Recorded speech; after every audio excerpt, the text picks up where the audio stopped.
चलिए आज हम आप लोग को सिखाएंगे डायमेंशन फार्मूला और डायमेंशन कैसे निकाला जाता है। किसी भी क्वेश्चन को आप कैसे भी डायमेंशन फार्मूला को प्राप्त करेंगे। कोई भी फिजिकल क्वांटिटी होगा, फिजिकल क्वांटिटी को आप कैसे कैलकुलेट करेंगे और फिजिकल क्वांटिटी के द्वारा जो डायमेंशन फार्मूला बनेगा, डायमेंशन फार्मूला के द्वारा के बाद जो हम लोग ऐसा यूनिट निकालते हैं वो आज हम सीखेंगे कैसे निकाला जाता है।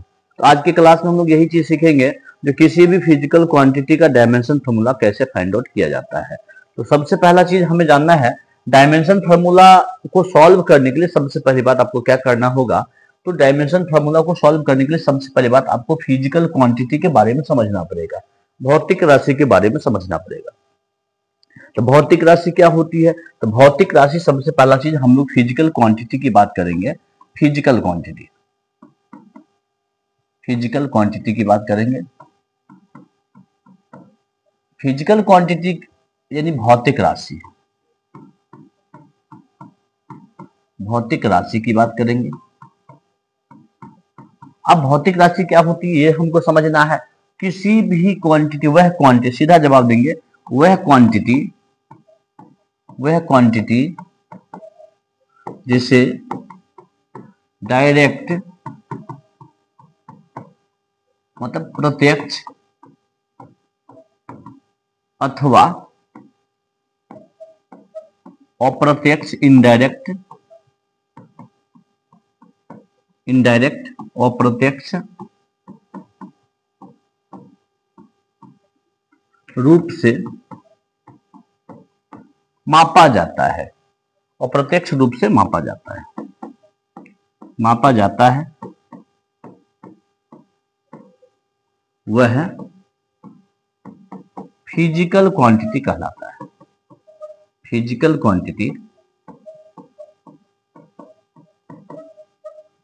क्वांटिटी कहलाता है ना। तो वह क्वांटिटी जिसे डायरेक्ट अथवा इनडायरेक्ट रूप से मेजरमेंट किया जाता है, मापा जाता है, मापन किया जाता है, वह हमारा फिजिकल क्वांटिटी कहलाएगा, भौतिक राशि कहलाएगा। आप एग्जाम्पल बोल सकते हैं, एग्जाम्पल में क्या बोल सकते हैं, जैसे मास, लेंथ, किसी भी बॉडी के लेंथ को माप सकते हैं, है ना, टाइम, एरिया, डेंसिटी, घनत्व, है ना, etc। बहुत सारे फिजिकल क्वांटिटी को आप कैलकुलेट कर सकते हैं, माप सकते हैं आप डायरेक्ट या इनडायरेक्ट रूप से। तो ये हमारा हो गया फिजिकल क्वांटिटी के बारे में, जो वह क्वांटिटी जिसे डायरेक्ट अथवा इनडायरेक्ट रूप से मापा जाता है वह फिजिकल क्वांटिटी कहलाता है। अब हम लोग फिजिकल क्वांटिटी जैसे हम लोग सीख लिए, अब थोड़ा सा हम लोग आगे बढ़ते हैं इसी टॉपिक पे। अब फिजिकल क्वांटिटी कितने प्रकार के होते हैं, है ना। अब हम लोग सीखेंगे फिजिकल क्वांटिटी कितने प्रकार के होते हैं। तो types of physical quantity, physical quantity भौतिक राशि के प्रकार, है ना। भौतिक राशि कितने प्रकार के होते हैं, अब हम लोग इसके बारे में चर्चा करेंगे। तो देखिए फिजिकल क्वांटिटी दो प्रकार के होते हैं। एक होता है fundamental physical quantity, fundamental physical quantity, जिसको हम लोग बोलते हैं मूल भौतिक राशि, मूल भौतिक राशि। फंडामेंटल फिजिकल क्वांटिटी को हम लोग बोलते हैं मूल भौतिक राशि। और दूसरा होता है derived physical quantity, derived physical quantity, जिसको हम लोग बोलते हैं व्युत्पन्न भौतिक राशि, व्युत्पन्न भौतिक राशि। तो फिजिकल क्वांटिटी कितने प्रकार के हो गए? तो फिजिकल क्वांटिटी हो गए दो प्रकार के। एक हमारा हो गया फंडामेंटल फिजिकल क्वांटिटी और दूसरा हो गया हमारा डिराइव्ड फिजिकल क्वांटिटी। अब हम लोग क्या करेंगे, फंडामेंटल फिजिकल क्वांटिटी और डिराइव्ड फिजिकल क्वांटिटी को एक एक करके हम लोग सीखेंगे। तो फंडामेंटल फिजिकल क्वांटिटी क्या होता है और डिराइव्ड फिजिकल क्वांटिटी क्या होता है। अब हम लोग फंडामेंटल फिजिकल क्वांटिटी और डिराइव्ड फिजिकल क्वांटिटी को भी हम लोग एक एक करके सीखेंगे।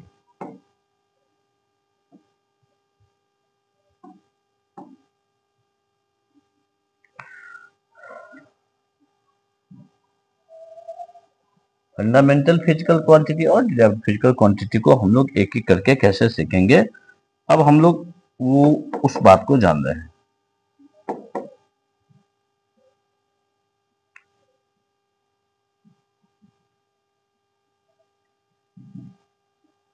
तो फंडामेंटल फिजिकल क्वांटिटी और derived physical quantity, generally there are two type of physical quantity, fundamental और डिराइव्ड।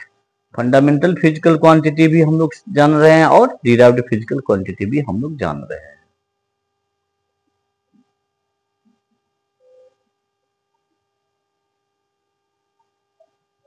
क्या प्रॉब्लम है?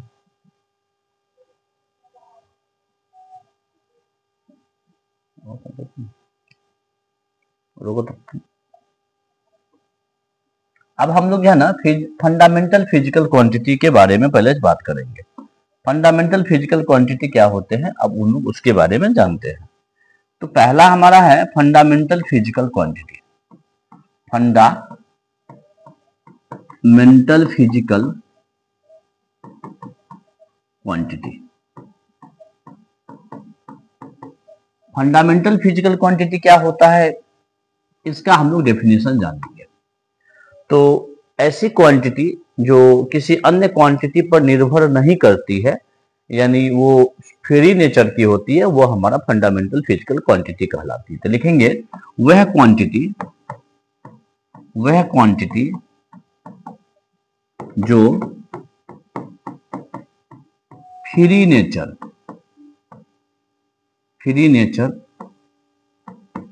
का होता है, अर्थात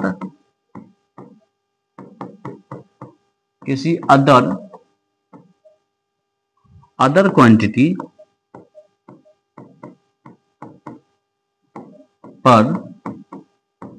पर निर्भर नहीं करता है, वह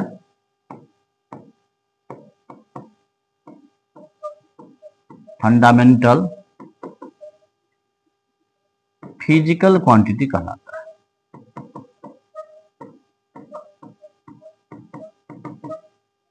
फंडामेंटल फिजिकल क्वांटिटी कहलाता है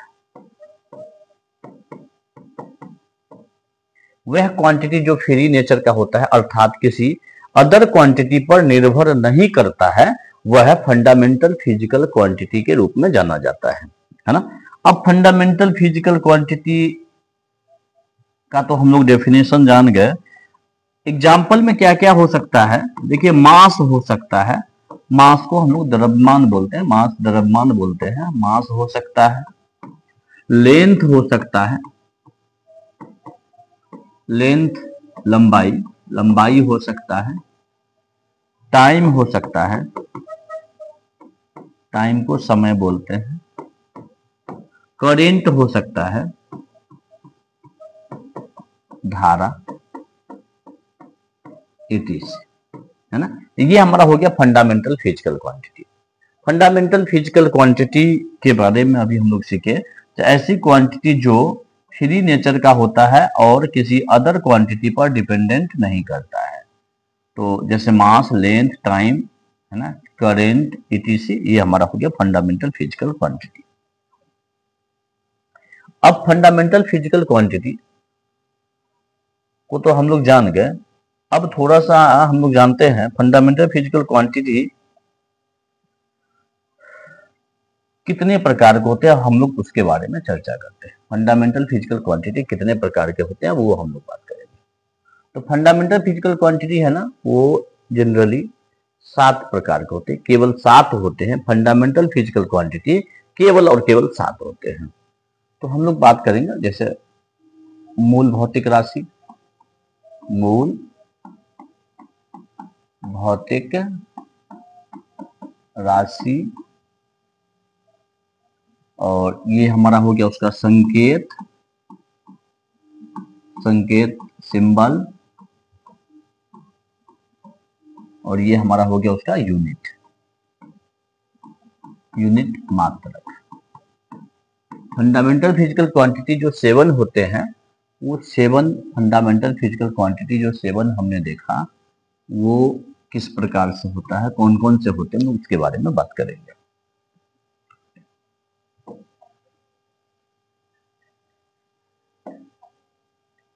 फंडामेंटल फिजिकल क्वांटिटी जो है 7 होते हैं। पहला हम लोग देंगे मास। मास, मास को हम लोग बोलते हैं द्रव्यमान। मास को क्या बोलते हैं? द्रव्यमान। इसका जो संकेत होता है वो m से होता है, और इसका जो मात्रक होता है वो केजी होता है। मात्रक क्या होता है? केजी होता है। दूसरा, लेंथ की बात करेंगे हम लोग। लेंथ मीन्स लंबाई। लंबाई, लंबाई को हम लोग L से लिखेंगे, और इसका जो मात्रक होता है मीटर होता है। तीसरा, टाइम की बात करेंगे, समय। इसका जो सिंबल होता है वो T होता है, और इसको हम लोग सेकेंड से बात करेंगे। इसका जो मात्रक होगा वो सेकेंड होगा। चौथा हमारा है इलेक्ट्रिक करंट। इलेक्ट्रिक करंट, विद्युत धारा। विद्युत धारा, और विद्युत धारा को हम लोग I से अथवा A से हम लोग जानेंगे। इसका जो मात्रक होगा वो एम्पियर होगा। ये हमारा किलोग्राम हो गया, किलोग्राम। ये हमारा मीटर हो गया, ये हमारा सेकेंड हो गया, ये हमारा एम्पियर हो गया। एम्पियर भी एक वैज्ञानिक है। पांचवा, हम लोग टेम्परेचर की बात करेंगे। टेम्परेचर को ताप बोलते हैं, और ताप का जो सिंबल होगा वो के से, और इसका यूनिट भी के होगा। के मतलब केल्विन। टेम्परेचर का जो मात्रक होता है वो केल्विन होता है। 6 में ल्यूमिनस इंटेंसिटी की बात करेंगे।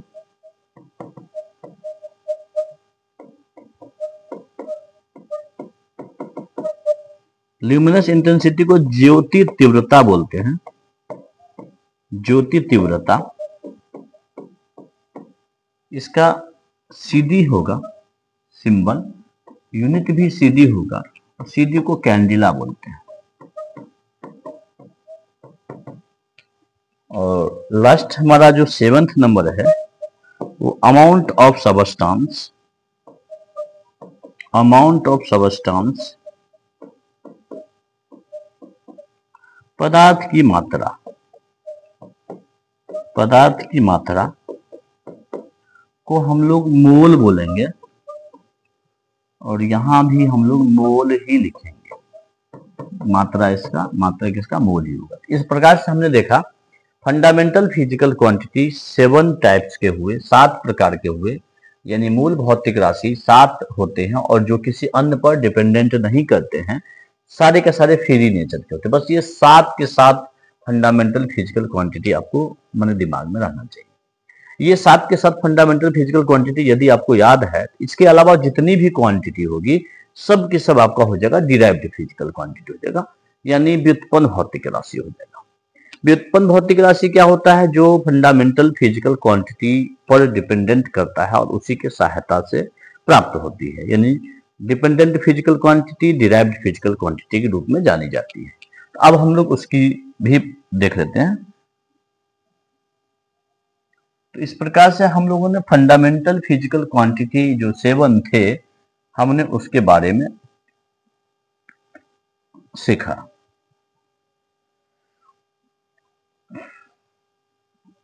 अब हम लोग देखते हैं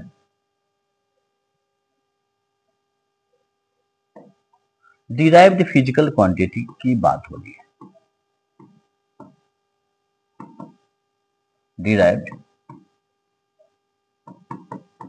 फिजिकल क्वांटिटी, व्युत्पन्न भौतिक राशि,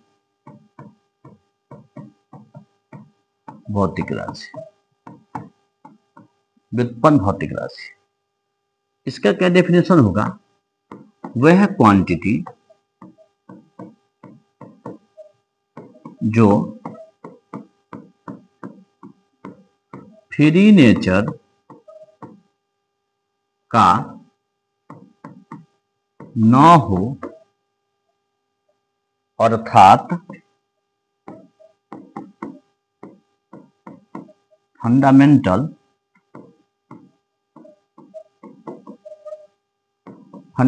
physical quantity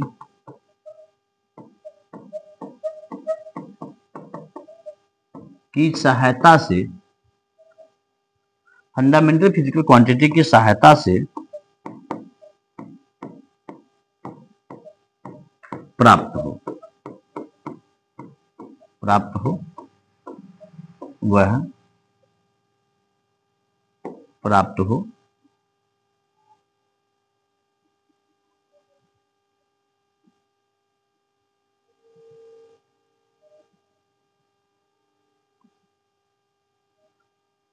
fundamental physical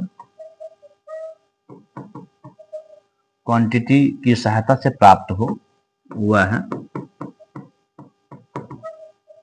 derived physical quantity कहलाता है।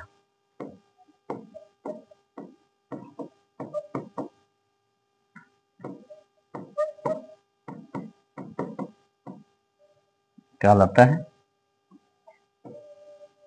हम लोग अब इसका एग्जाम्पल देखते हैं क्या हो सकता है। जैसे हम लोग एरिया की बात करेंगे, क्षेत्रफल व्युत्पन्न भौतिक राशि है। डेंसिटी की बात करेंगे, घनत्व भी व्युत्पन्न भौतिक राशि है। फोर्स की बात करेंगे, बल भी व्युत्पन्न भौतिक राशि है। एनर्जी की बात करेंगे, ऊर्जा भी व्युत्पन्न भौतिक राशि है। स्पीड की बात करेंगे, चाल भी भौतिक राशि है और यह व्युत्पन्न भौतिक राशि है। इस प्रकार से बहुत सारे व्युत्पन्न भौतिक राशि होते हैं, यानी डिराइव्ड फिजिकल क्वांटिटी बहुत सारे होते हैं, है ना। लेकिन फंडामेंटल फिजिकल क्वांटिटी केवल और केवल 7 होते हैं। इस बात को हमें केवल याद रखना है कि फंडामेंटल फिजिकल क्वांटिटी केवल और केवल कितने होते हैं? 7 होते हैं और डिराइव्ड फिजिकल क्वांटिटी बहुत सारे होते हैं।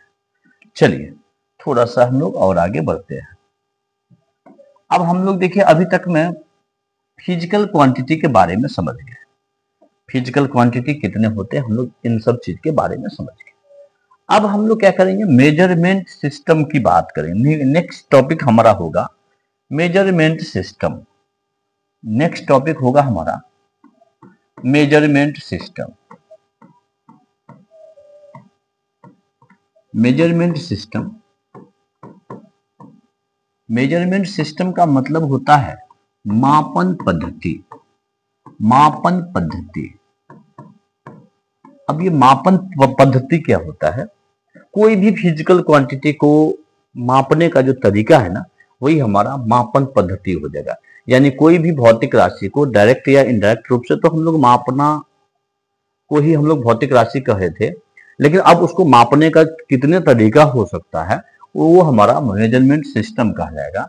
और मेजरमेंट सिस्टम जो होता है जनरली 3 प्रकार से होता है। हम लोग पढ़े थे सीजीएस सिस्टम। सी से centimetre, gram, second. CGS system का मतलब होता है सेंटीमीटर, ग्राम, सेकेंड। सीधा सीधा बात याद रखना है, यह एक ऐसा सिस्टम है, ऐसा मेजरमेंट सिस्टम है यह एक ऐसा मेजरमेंट सिस्टम है जिसमें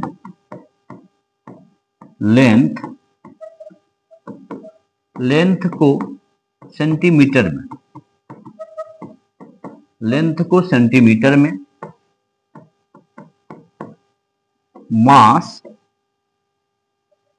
मास को ग्राम में तथा टाइम को सेकंड में मापा जाता है।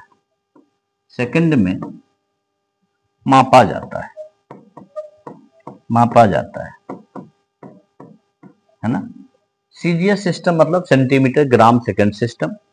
इसमें क्या करेंगे, लंबाई को हम लोग सेंटीमीटर में, मास को हम लोग किसमें, तो ग्राम में, और टाइम को हम लोग सेकंड में मापेंगे, तो ये हमारा हो जाएगा सीजीएस सिस्टम। तो सीजीएस सिस्टम हमारा मेजरमेंट सिस्टम का हम लोगों ने पहला सिस्टम देखा।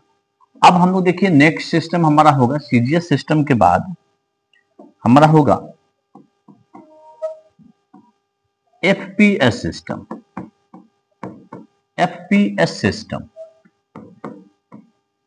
एफपीएस सिस्टम को बोलते हैं फुट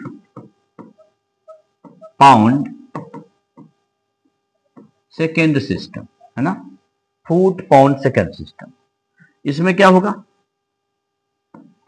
ऐसा सिस्टम जिसमें लेंथ को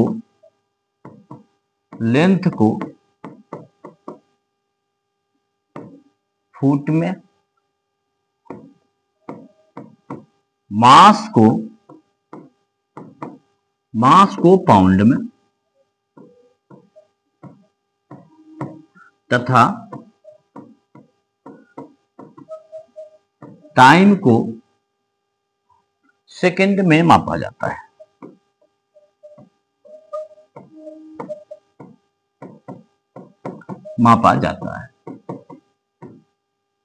तो ये हमारा हो गया एफपीएस सिस्टम। और एफपीएस सिस्टम को हम लोग क्या बोलेंगे, फुट पाउंड सेकेंड सिस्टम। अब हमारा जो तीसरा सिस्टम होगा हमारा एमकेएस सिस्टम।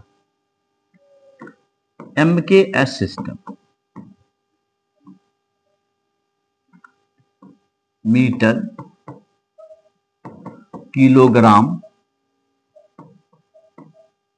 Second system. इस सिस्टम का नाम हो जाएगा metre kilogram second system.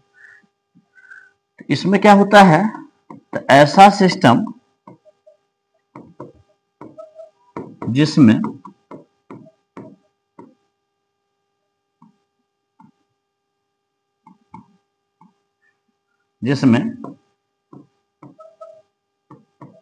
Length को मीटर में, मास को केजी में तथा टाइम को सेकंड में मापा जाता है।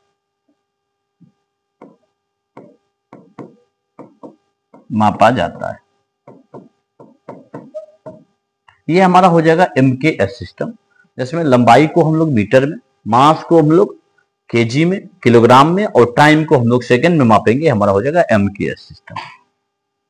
नेक्स्ट सिस्टम हमारा होता है एसआई सिस्टम। के बारे में भी आप लोग जानते हैं, 9th में पढ़े होंगे। एसआई सिस्टम का मतलब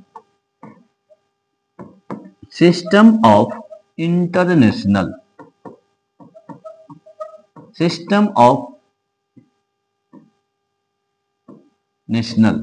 यूनिट बोल सकते हैं, या सिस्टम ऑफ इंटरनेशनल मेजरमेंट। तो अब देखिए इसमें क्या होता है, एसआई सिस्टम अंतरराष्ट्रीय मापन पद्धति। System of international measurement of system of international मतलब अंतरराष्ट्रीय मापन पद्धति की बात हो रही है। इसमें क्या होता है, देखिए सबसे पहला चीज याद रखिएगा, ये 1960 ईस्वी के बाद के बाद लागू हुआ। कब हुआ? 1960 ईस्वी के बाद लागू हुआ। देखिए 1960 के पहले पूरे विश्व में सीजीएस सिस्टम, एफपीएस सिस्टम और एमकेएस सिस्टम ही चल रहे थे। अलग अलग कंट्री में अलग अलग सिस्टम का चलाने का प्रावधान था। हम लोग के उस समय में 1960 के पहले यदि एक देश के लोग दूसरे देश में जाते थे तो माप तौल को लेकर अलग अलग कंट्री में अलग अलग सिस्टम होने के वजह से आपसी विवाद हो जाते थे। जैसे किसी कंट्री में एमकेएस सिस्टम का प्रावधान है और वो यदि किसी अन्य कंट्री में जाता है, वहां पे यदि एफपीएस सिस्टम का प्रावधान है, तो ये एमकेएस सिस्टम में किसी भी बॉडी को, किसी भी वस्तु को या किसी भी सामान को लेने की कोशिश करता था, तो वहां पे एफपीएस सिस्टम में इन्हें सामान दे दिया जाता था।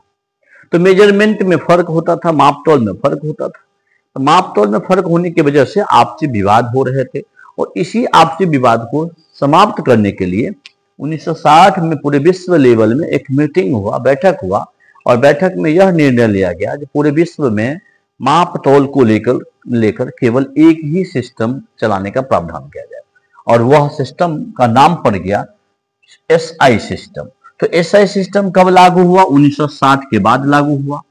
याद रखिएगा पहला पॉइंट। और इसमें यह एमकेएस सिस्टम का ही रूप है। एमकेएस सिस्टम, यह एमकेएस सिस्टम ही है, यानी उसी का रूप है, एमकेएस सिस्टम है। इसमें भी क्या करते हैं हम लोग,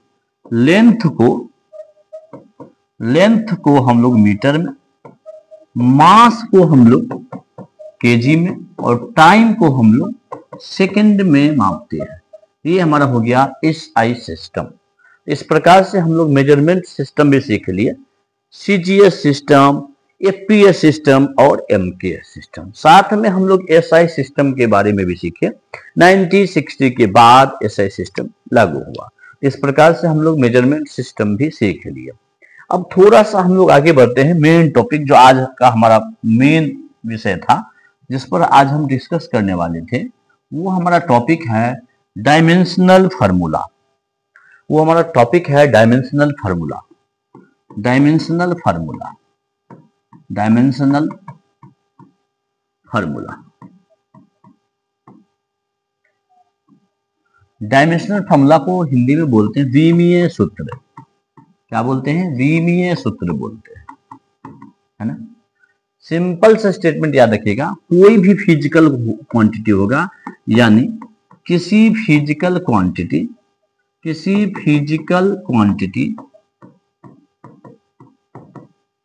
को MLT etc के रूप में एक्सप्रेस्ड, मतलब व्यक्त करना ही डायमेंशनल फार्मूला कहलाता है। डायमेंशनल फार्मूला कहलाता है।